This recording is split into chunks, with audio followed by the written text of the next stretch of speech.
Welcome to Board Game Empire. Today we're going to do a review of Steampunk Rally Fusion by Roxley Games. This is a great race game where you're going to be rolling dice, card drafting. It has a little bit of take that. It's very thematic, like the illustration. The dice fit perfectly on the cards.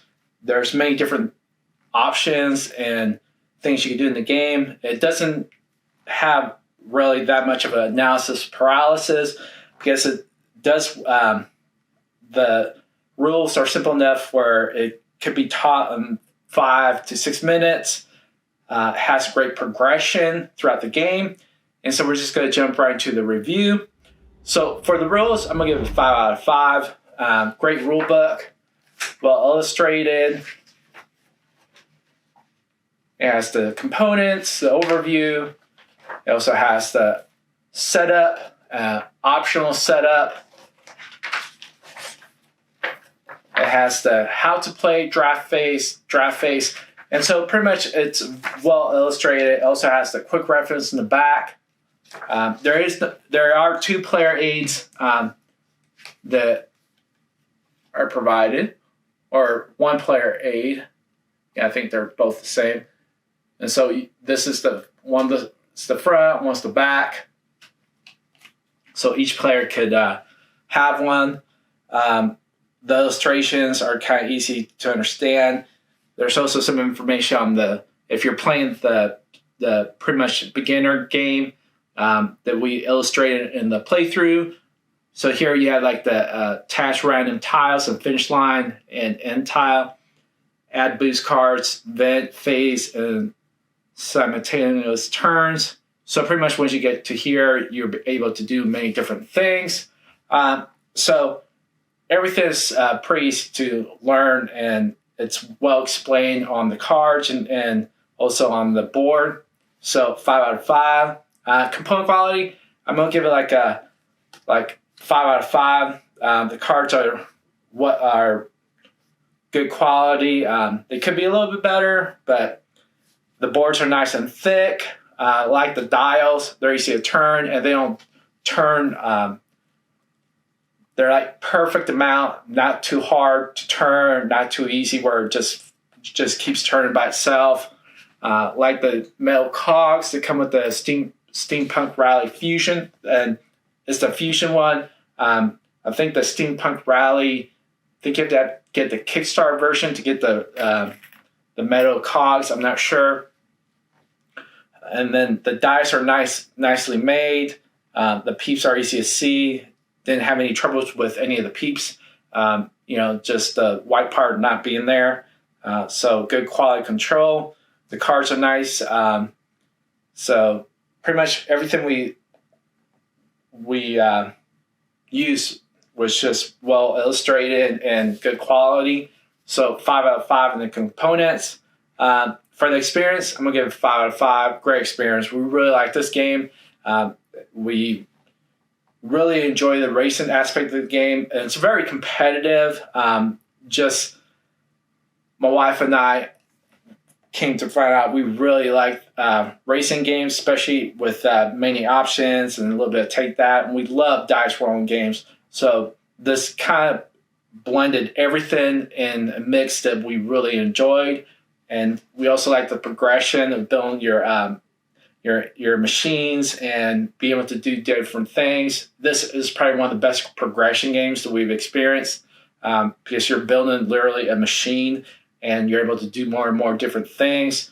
And all the cards have many different options. So 5 out of 5 in the experience.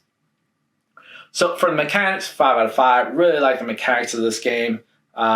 So the way you play the game is you get several cards to begin the game, determine on your character that you choose. You set the board. There's many different board setups that you can do. This is pretty much the basic board setup. You set up the dice and the cogs. Then you set up the 4 different decks. These are the booster cards. This is like silver, gold, I forget, but they're different type of cards. And so there's 1, 2, 3, and then the boosters. And the way you play the game is originally you start at the start. You'll be picking out cards each turn. If you're starting with a starter game, you'll be just getting these 3 until you get past here. And then you'll implement the boosters, then the vent phase and simultaneous turns. So before that, it's just one turn at a time. So pretty much you could learn from each other how the game is played and best, strategic elements to it. And so throughout the game, you'll be able to add cards to your machine, and then you're also able to sell the terminal on the top right to get either dice or cogs. The cogs allow you to move the dice from like a 4 to a 5 or a 5 to a 4, and so that helps out a lot. You also get these stockpile or special secret projects. Each player will get 2. You choose one, and they do different things. Like this one gives you like health and these dice that pretty much have way higher value, and so you'll be able to put them on your cards easier.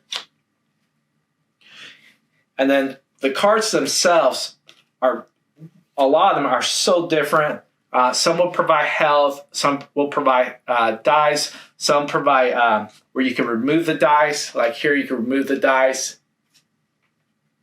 And then here, you could go through like pits or areas where you normally have to pay health.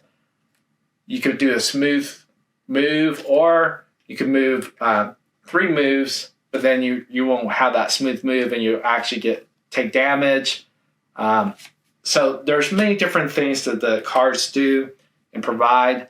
We didn't do the artifact, but before we did the playthrough, we just wanted to show the basics in the playthrough that we filmed. But you also have artifact cards that you put here, and then when people land on it, it pretty much changes the game because they do different things when you land on it. And that's when you end your turn there. So, and you notice that there's 2 spots for each artifact area. And some of the artifacts are beneficial, some just are negative and they hurt you or do different things. So, just a great game. Love the mechanics. 5 out of 5. So replayability, 5 out of 5. High replayability because you could move the tiles different ways, set them up. There's a lot of cards. You can also implement the Steampunk Rally, which is the first game that came out, and then implement it with the Steampunk Rally Fusion. You combine those two, you have almost like endless amount of replayability for a long time. So high replayability, and the setup time does take probably like 5 to 10 minutes. So you're looking 5 to 10 minutes on top of the tear down, which takes another 5 to 10 minutes. So you're looking at 10 to 20 minutes of setup and tear down, and then the game takes determined on how many tiles or what setup you have on the game. It'll take probably like 40 minutes, 45 to probably, estimating probably like an hour and 20 minutes. And then you have to factor in the 10 to 20 minutes. So you're looking at probably like an hour and 40 minutes, or you're looking at an hour. So great replayability. So 5 out of 5. Overall total, I would give this like a 4.9 and out of 5, and like a 9.8 out of 10. This is really highly great game. Really enjoy it. Like the many options and the different strategies you could do. We didn't play with our son. We're going to teach him how to play it. I could see him really enjoying this because of the take that aspect of the game. Also, that it does have a little bit of push your luck element to it.